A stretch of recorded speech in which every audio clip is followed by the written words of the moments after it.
Guys, അപ്പം ഇന്ന് fine ആർട്സിൻ്റെ second ആണ് കേട്ടോ. ഇന്നാണ് നമ്മുടെ തിരുവാതിര. ഞാൻ ഇവിടെ കോളേജിൽ എത്തിയതിൻ്റെ ശേഷം ഞാൻ ആദ്യമായിട്ടോ തിരുവാതിര കളിക്കാൻ പോണേ.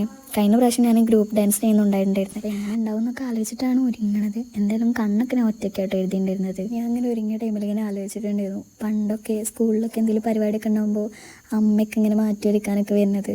ഒരുങ്ങിയൊക്കെ കഴിഞ്ഞപ്പോൾ ഇതുവരെ ഇല്ലാത്ത ടെൻഷനൊക്കെ എന്നിട്ടുണ്ടായിരുന്നത്. അത് പിന്നെ അങ്ങനെ തന്നെയാണല്ലോ.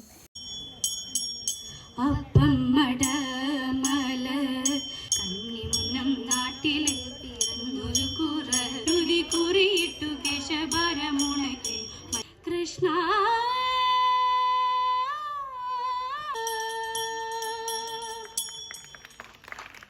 ഗൈസ്, അങ്ങനെ തിരുവാതിരയൊക്കെ കഴിഞ്ഞു.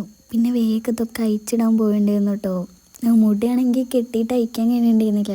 കാർത്തിക കത്രികയൊക്കെ എടുത്താണ്ട് എന്തൊക്കെ ആട്ടുണ്ടായിരുന്നു. ഈ സമയത്തിനേക്കാളും കൂടുതൽ സമയം എടുത്തായിരുന്നു കേട്ടോ ഇതൊക്കെ ഒന്ന് അഴിച്ച് റെഡി ആവാൻ. എന്തായാലും ഇതൊക്കെ സെറ്റ് കഴിഞ്ഞതിൻ്റെ ശേഷം ഞങ്ങൾ പിന്നെ വേഗം ഫുഡ് കഴിക്കാനാട്ടോ പോയിണ്ടായിരുന്നേ. ധനുമാസരാവുകളിലൊന്നിൽ ആതിര വരും.